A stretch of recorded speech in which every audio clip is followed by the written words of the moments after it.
Welcome to Chapter 4, Motion in 2 and 3 Dimensions, a coverage of the University Physics Volume 1 from OpenStax for Aquinas Physics with Calculus. Today we will be going over this chapter, just explain some of the mechanisms. As with all my other chapter lectures, I will go over selected questions, try to give you a bit more information on how to solve these problems. This stuff should look familiar. It is what we did in chapter 1, but we're adding like a K-hat to things. So the math is more or less the same. And I'm going to be promoting the same basic idea of write it down, get your knowns, look for your equation, show all your work, all of that stuff. So as I go through the slideshow, if I come across something I want to go back to the text, I will go to the text as shown here and go through what I need to go through back and forth until we have hopefully a little bit better understanding. I always suggest use all your resources available. Different YouTube lectures that cover this more in depth, use them. Go to the book yourself. Pause the video if you want to read up a bit more, if I'm going too fast, what have you. It is on you to learn this stuff. I am providing lectures. I'm doing my part, but I can't force the knowledge into your brain. So with that, let's begin. So as the title said, we're going to be looking at motion. We're going to be looking at vectors in 2 and 3 dimensions. The rules essentially are the same, right? You have a scalar and you have a direction, and these two things combine to tell you some amount of information via a displacement, a velocity, or an acceleration. And we talk about the second, third dimension because that's reality, right? We live in a 3D space. We view 2D and we live 3D. So understanding reality and how it works revolves around this third dimensional kinematics, this third dimensional motion study, as shown here with the red arrows from British Royal Air Force. So three-dimensional motion exists in a three-dimensional coordinate system, a x, a y, and a z, x being tending to be, your horizontal, y being your vertical, and z being your up-down motion, but that doesn't necessarily have to stick that way. Again, this example here has x coming towards us, y going horizontal, and z going vertical. That's perfectly fine. X, y, and z just need to be orthogonal to each other when you build your coordinate system. They are not required to be up, down, left, or right? A classic 2D always has x as horizontal, y as vertical. 3D, you can kind of swap these if you want to be true, as long as it corresponds to your correct math. Any displacement, any calculation done in a 3D surf plane, in a 3D space, uses the same basic principles as 1D and 2D space, triangles, right? Trigonometry. But we're going to be essentially caring about more things and having to track more variables as we go through the process. Here we have an example from the book that can kind of go over a bit about what I'm discussing. Polar orbiting satellite. A satellite is in a circular polar orbit around the Earth at altitude of 400 kilometers, meaning it passes directly overhead of the North and the South poles. So it's going back and forth over the North and the South poles over and over again. What is the magnitude and direction of the displacement vector from when it is directly over the pole to when it is at negative 45 degrees latitude? So the magnitude and direction of the displacement vector is essentially the difference between those two positions. T1 is directly over the North Pole. T2 is at negative 45 degrees latitude. So the blue line there represents the orbit. So that distance going from that circle at the top by the North Pole to that circle down the southern hemisphere. What is the magnitude and direction of that difference in space? And again, notice this is a straight line. I'm not asking for its travel. I'm asking for its beginning and its ending and the difference between those two. So I'm not following the blue line, I'm following the purple line, right? So let's take our information and let's figure out what we have here. What do I need to know to solve these questions? Well, I'm basically making a triangle, right? So let's figure that stuff out. I'm not told certain information, but I can figure it out. For example, the satellite exists 400 kilometers? Yeah, 400 kilometers above the Earth, but the Earth itself has a radius of 6,370 kilometers. So vector r t1 is actually 6,370 plus 400, or 6,770 kilometers in length. So we can write that in some sort of unit notation. Remember, I hat is x, j hat is y, k hat is z. In this case, we're going to, based on this coordinate system where east is x and y is north, we're going to drop that at 6,770 j hat for t1. And t2 is going to be some combination of I hat and j hat, because there's an x component and a y component. X component is, and yeah, negative 45 is the angle being made here. You could also do, what would that be, like 270 plus 45, 315 or whatever. But negative 45 works just as well for this because sinusoidal functions repeat, right? So going positive and going negative lands you in the same spot. In doing that, you can determine the coordinates on that Cartesian coordinate system for, right, this system for that particular displacement. Even though it's a real world setting, we're dealing with the Earth and everything, we're building our coordinate system to align with our question in such a way that we can use I hat, j hat, and k hat to solve for them, which is what's shown here. Your T1 is at 6770 j hat, and your T2 is at 4787 I hat minus 4787 j hat. And that's not subtraction there, right? That is a difference of direction. So to define the displacement between them, you simply subtract the two for the displacement difference.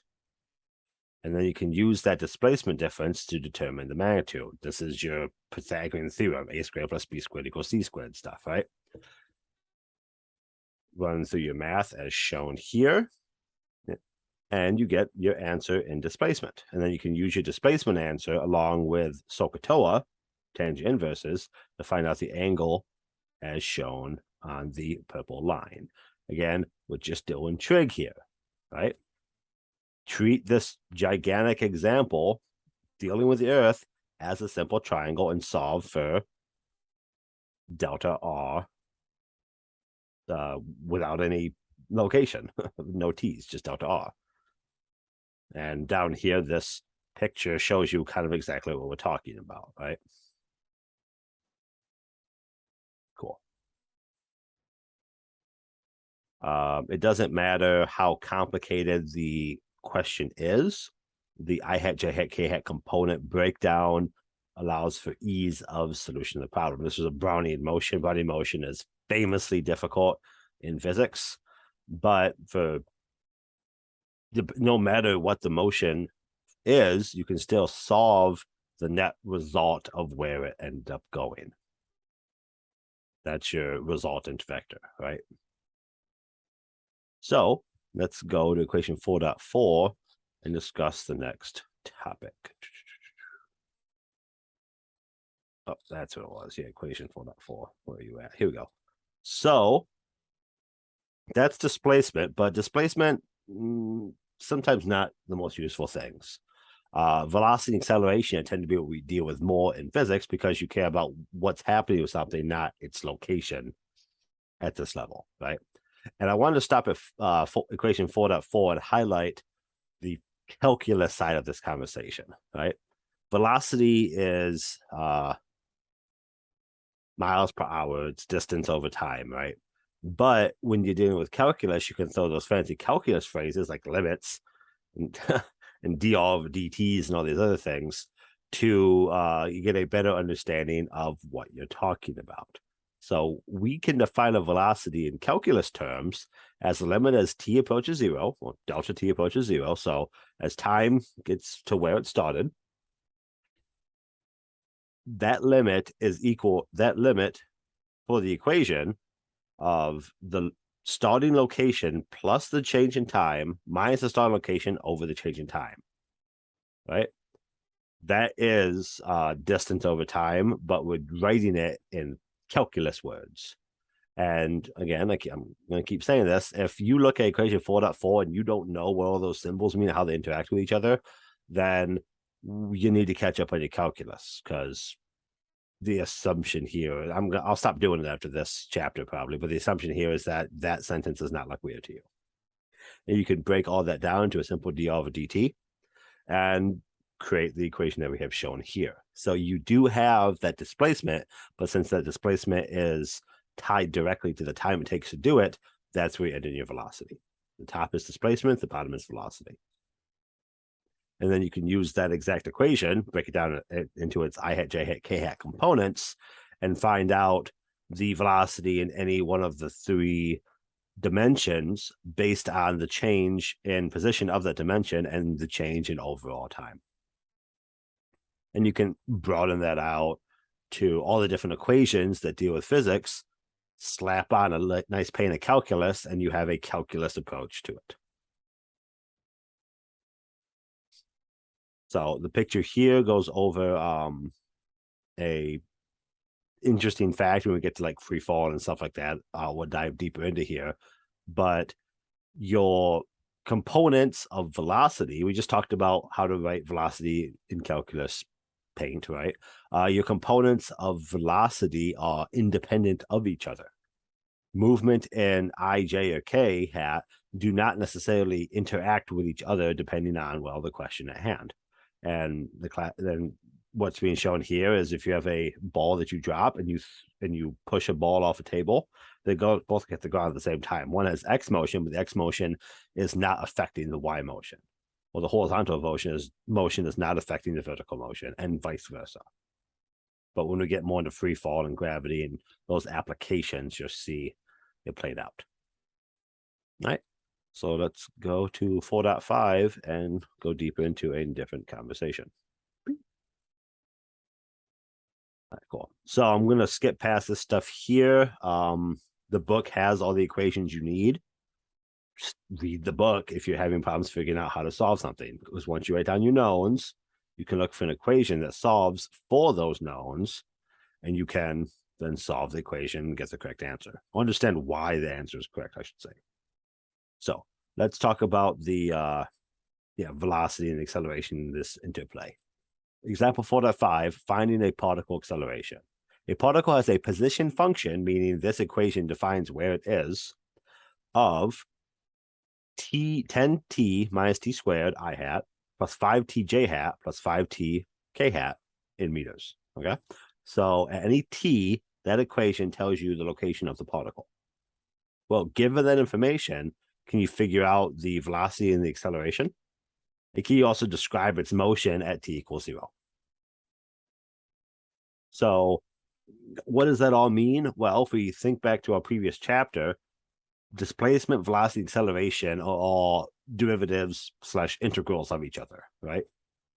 If you have one, you can solve for the other two. This works in both the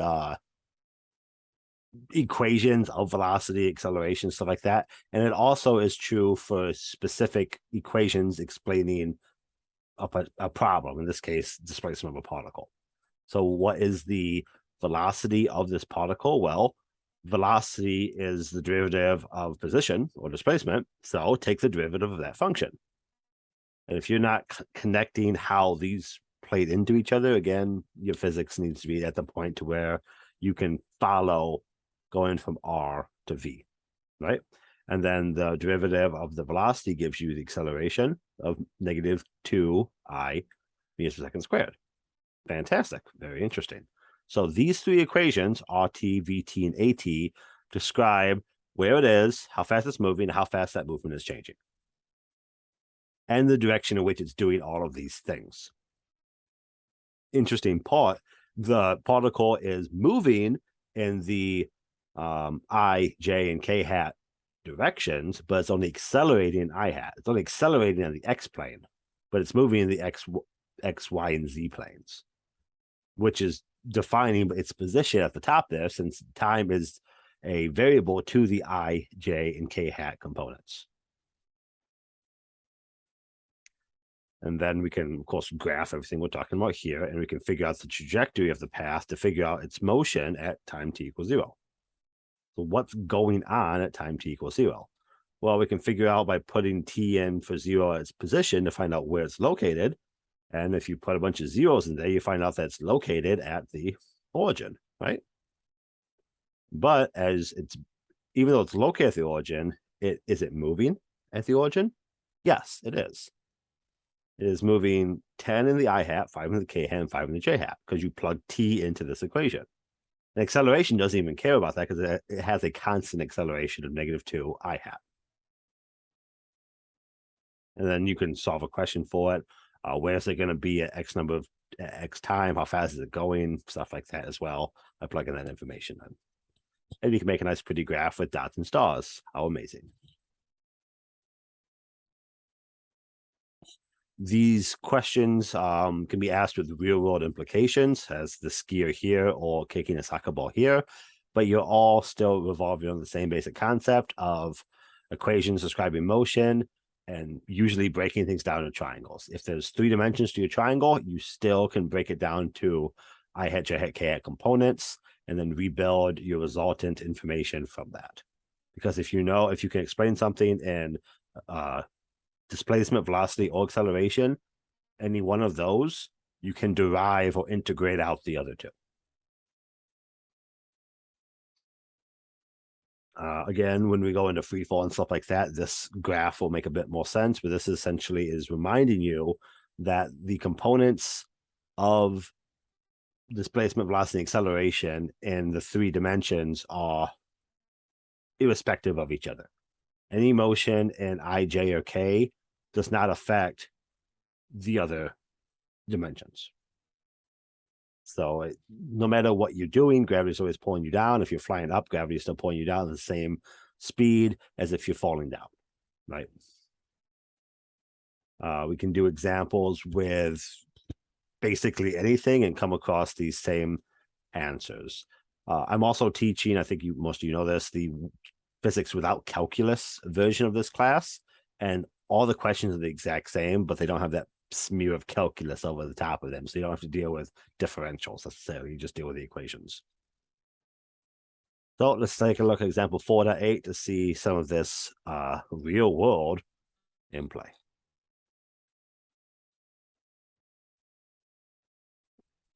So projectile motion, again, all your equations are laid out in front of you.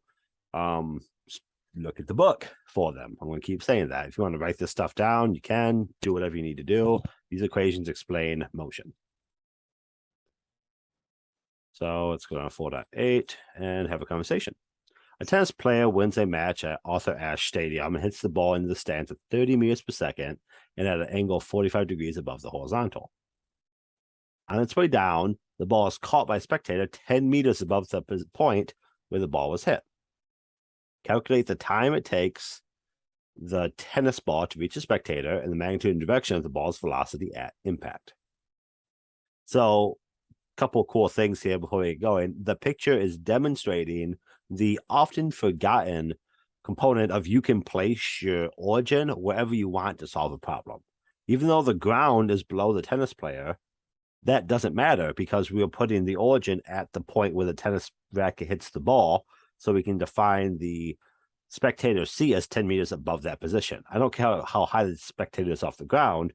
I'm referencing the X plane to get my 10-meter statement. So what do? Well, I write down my knowns, my V naught, my theta, my delta Y, stuff like that.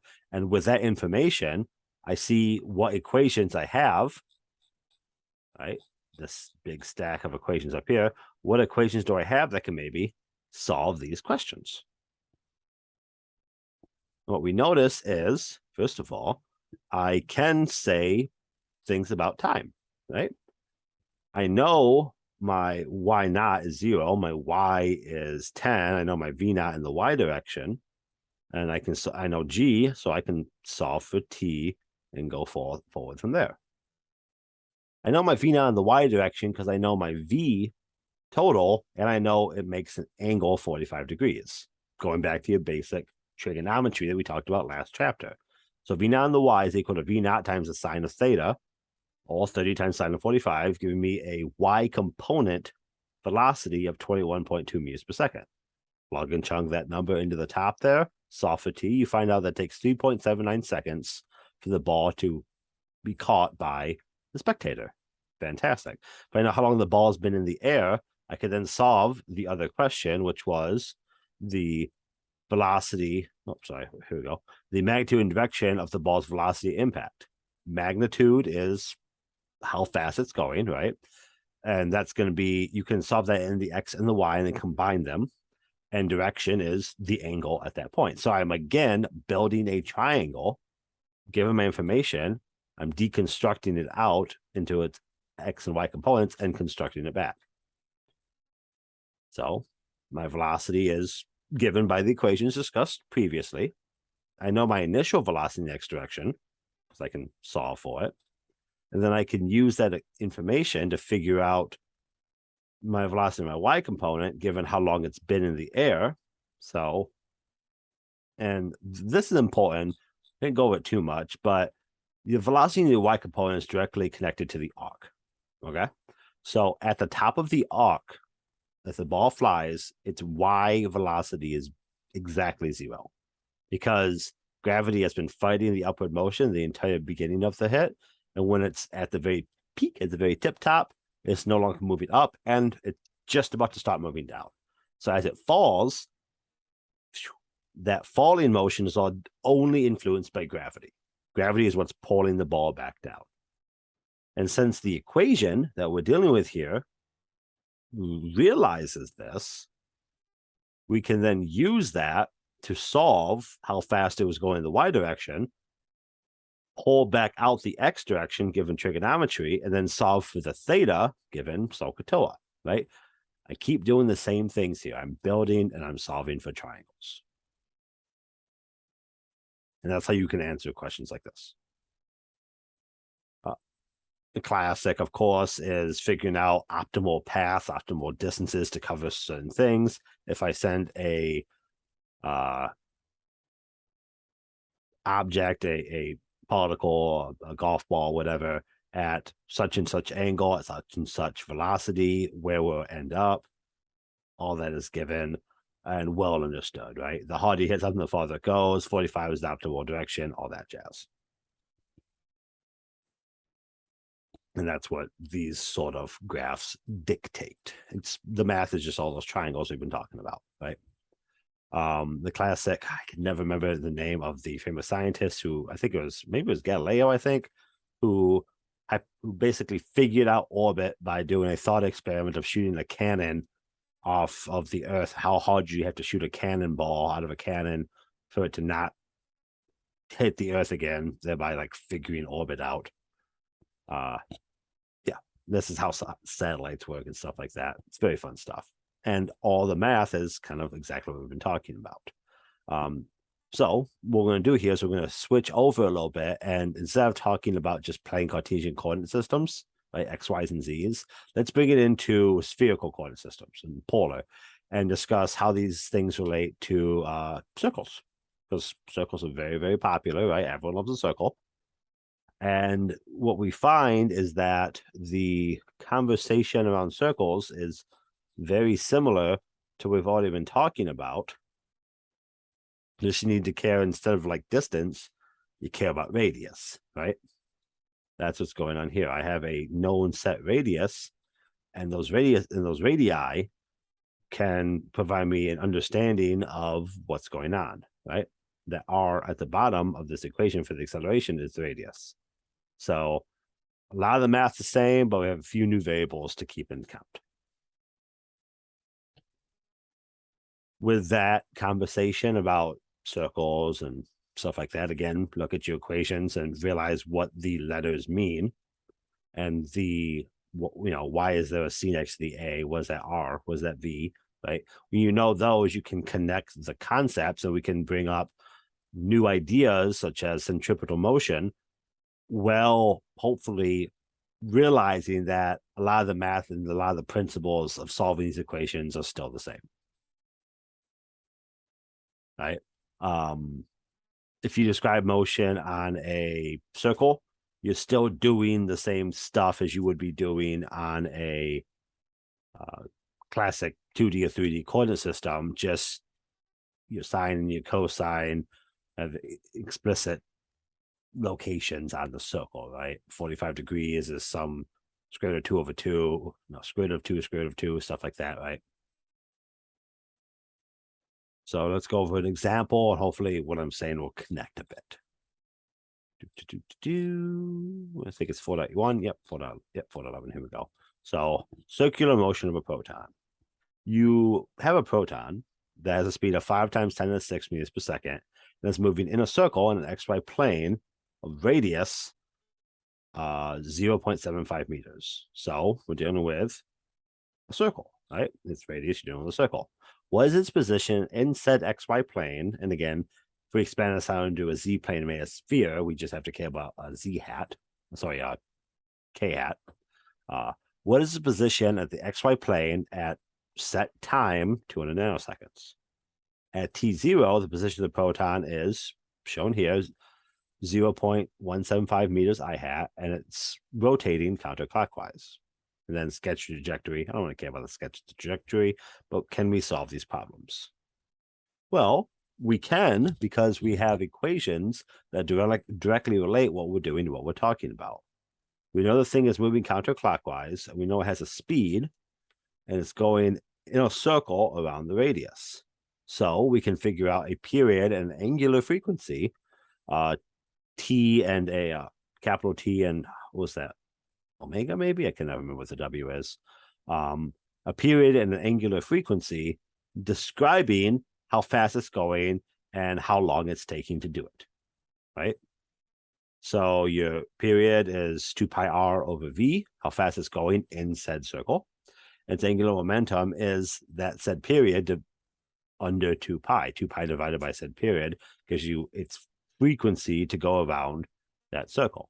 So once you know those two equations solve for period and angular frequency, you can then define its position, right?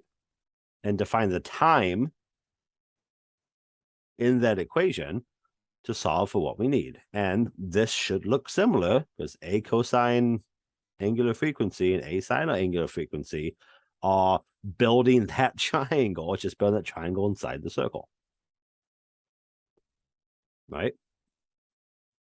And we're just plugging chugging numbers, and we're keeping track of our I's and keeping track of our J's, our horizontal and our vertical descriptors of the motion. Find your equation, plug in your numbers, solve. If you're confused about what equation to use, go back through the chapter and find an equation that has the variables you need. Okay, so this picture here is describing the difference between centripetal and tangential motion. A particle is moving in some direction around a circle. There is, by definition, a centripetal motion pulling towards the center, and a tangential motion at a 90-degree angle to said centripetal motion. This is what you're looking at here is kind of when you go around a corner and you go sliding into the door, it feels like you're being thrown out the door. That's the tangential motion that's perpendicular to going around that corner. You guys probably did stuff with those as experiments in physics in high school, right? Going around in a merry-go-round, and when you let go, you go flying off the merry-go-round, right? Because your body has said tangential motion towards the not towards, perpendicular to the centripetal motion pulling you in your inertia and all that jazz, right? We'll get more into that as we go later in the book. Vector equations and reference frames.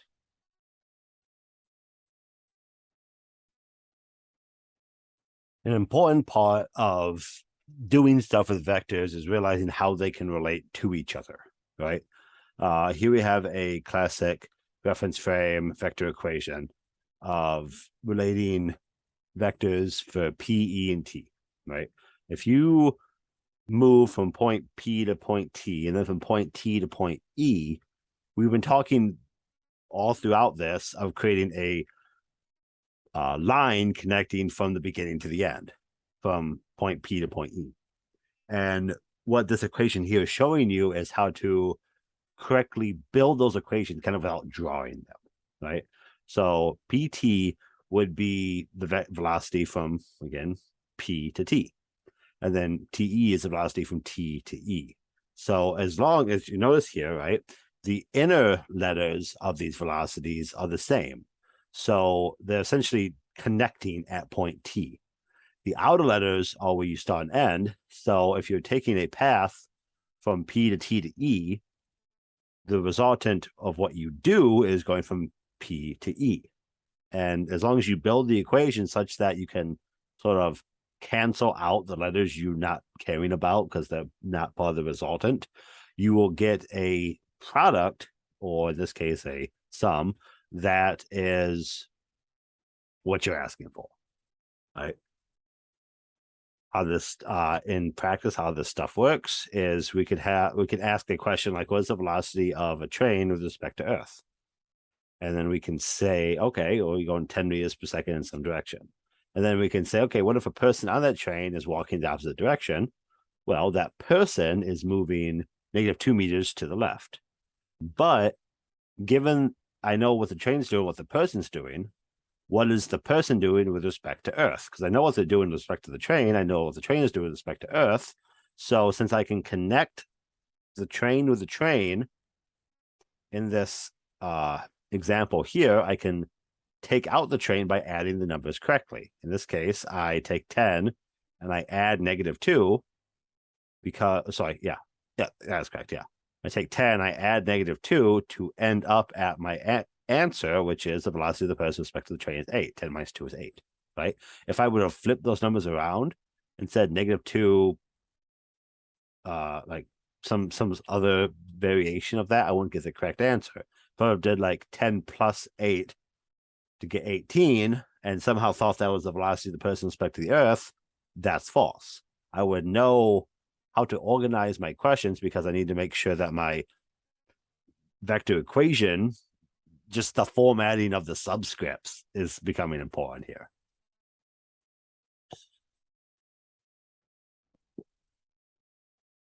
Here again is another example of that. This is the P and the S, and here we have an S prime as well.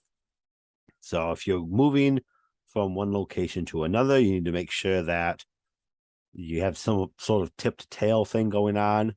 You need to make sure that your reference frames are accurately representing what you're talking about. Couple examples in the book I'm not doing because I chose a specific example to do, but all these things end up being true, right? When you're driving a car on the highway and you pass someone, you're going 70, he's going 65. It doesn't look like you're going 70. It looks like you're going like 5 miles an hour faster. That's the topic we're discussing here and the math behind how to approach that. Again, we're adding the vectors C and E, CE and ET together. And since we organize it in such a way that we do a tip to tail approach, the vector equation shows its tip to tail approach by having the E's be the center two subscripts, therefore canceling each other out. You're not canceling out E in some sort of like weird sense, right? But you're not caring about point E in the travel because the end resultant vector is the only thing that matters to the question.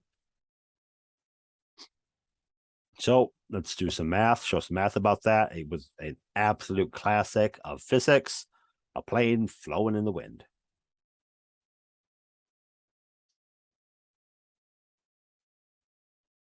There we go. All right. There's your example. A pilot must fly a plane due north to reach their destination. The plane can fly 300 kilometers per hour in still air. Cool. So that's its velocity if there's no air. But a wind is blowing out of the northeast at 90 kilometers per hour. So what direction and speed must the plane fly to keep going due north? Because if the plane flies due north, exactly due north, and has a northeastern wind blowing on it, it's not actually going to go due north, right? Because the northeast wind is going to blow it towards the east. and your plane's not going to have a due north trajectory. So to solve this question, we need to consider the three different reference vectors here. The three different, what was the phrase? I already forgot it. Reference frames. There we go. So the three different reference frames for this conversation. The three reference frames would be the plane, what it's doing, the air, what it's doing, and the ground, because the ground is what we're defining true north as. So we want the plane to go true north compared to the ground, and we have to take into account what the air is doing. But the air is the thing we're wanting to negate.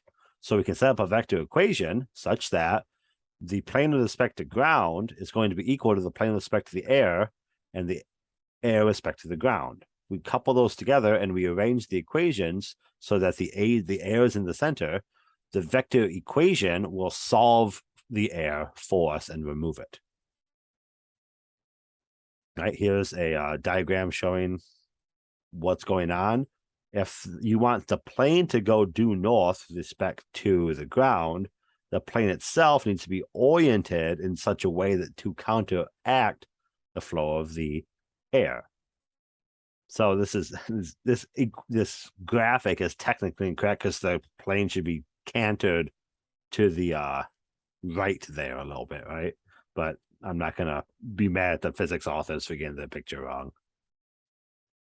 So how do we solve this? Well, we know the absolute values of these velocities are 90 and 300. 300 for the plane, 90 for the air. So we can take the other information we're given, such as blowing northeast at 90. What does northeast mean? Well, it's 45 degrees, right? It's halfway between north and east is northeast. And we can use the equations we've been talking about already to solve out the equation and do the math for us. So first question, what direction must the pilot head the plane to fly due north? Well, we can take velocity of the plane with respect to the air, which is technically the unknown, right? And we can subtract out from that the velocity of the air with respect to the ground, the sine of 45, and we want that to equal due north. Due north is 0, right? So we want those two to cancel out. What does the plane need to do with respect to the air? And again, notice the subscripts here. PA is the first one, minus AG is the second one. The A is in the center, so it cancels out the A's. Solve this equation for the unknown theta. We find out a degree north of 12, east of north. That is what we want. So this velocity PA here is 12 degrees off of north. In order for the plane itself to fly north, the plane has to angle itself 12 degrees off of north. And then velocity is, right, same song and dance, but instead of doing x variable, the x component, we're doing the y component, and solve out for your cosines to get your speed. I keep saying it because it's true. The math is the same math you've been doing. The equations are slightly more complicated versions of the same equations you're doing. We're still just stuck in Pythagorean's theorem and SOHCAHTOA and stuff like that. And it's gonna continue like that for a while. Eventually, when we get to work and stuff like that, we're gonna add some wrinkles, but all the math we're doing at this initial subset, this initial component, is well established addition, subtraction. We're not getting super complicated. If you're getting lost, you need to write down your knowns, draw a picture, look at your previous equations, connect all these dots together, and you can solve a lot of this stuff just fine. That being said, if you have any questions, comment down below, shoot me an email, whatever works best. Thank you for watching this. I hope it helps.